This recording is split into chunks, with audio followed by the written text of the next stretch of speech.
The Bitcoiners, they're into Bitcoin. They're going to always be into Bitcoin, and I don't think that'll ever change.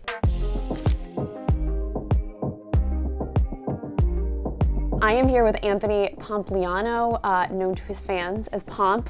You've launched and sold companies, you have 100 million podcast downloads, you have almost 2 million followers on X, and now you are launching a daily show with X.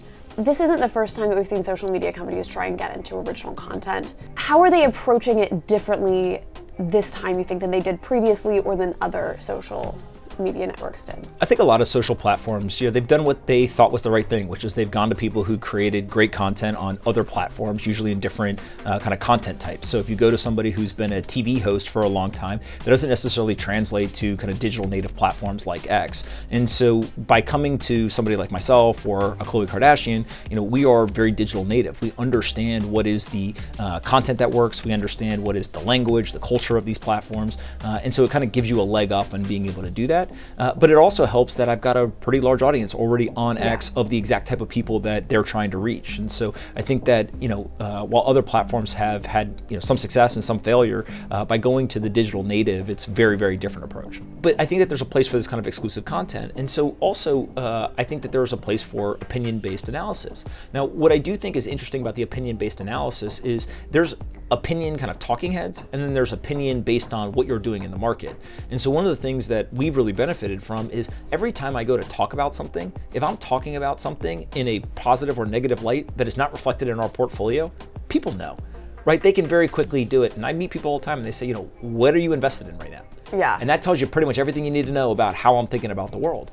And so by having skin in the game, I think it again is just you now publicly talking about the things that you're doing yourself. And that in some ways elicits trust. On the other hand, though, it also brings a lot of scrutiny. And there's plenty of people who will say, hey, you thought this was a good idea. It ended up not being a good idea. And if you're going to put yourself out there and you're going to talk about this stuff, you got to be willing to, kind of take both the praise and the critiques hand in hand. Yeah, well, and as you keep going, it seems like you're also expanding. You've gotten a little bit more political.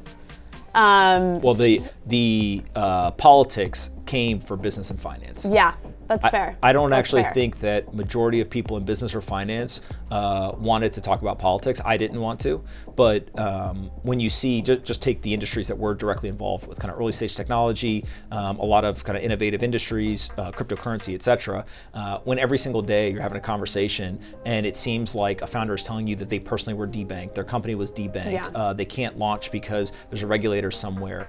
We're an investor in a company that literally went and tried to get a Fed master account and they got denied for it, just over and over and over again. Eventually you say, well, why is this happening?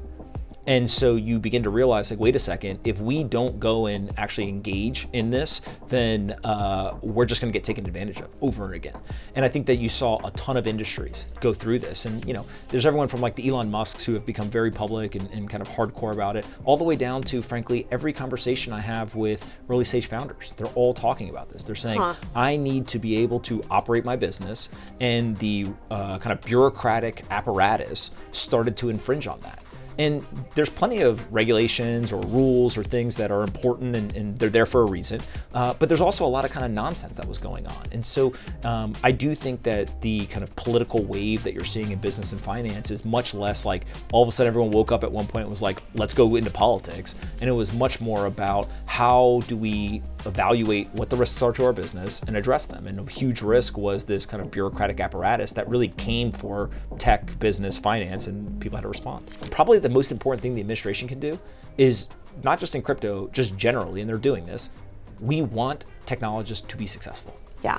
Just say that every day, over and over and over again, and say, we're not gonna let you break the law. We're not gonna let you do crazy things that are gonna put people in danger. We're not gonna let you do things that are unethical or immoral, but we want you to be successful. As long as you play by what most people believe to be common sense rules, we are gonna support you. We're gonna do everything we can. And a lot of times that's just, we're gonna get out of your way. Yeah. And if they can do that, I think that entrepreneurs have proven for centuries that they will figure out solutions to problems, they will advance us forward. And so it's really just, instead of being abrasive and kind of, the headwind, become a tailwind and say, we're behind you, we're ready to go, what do you need?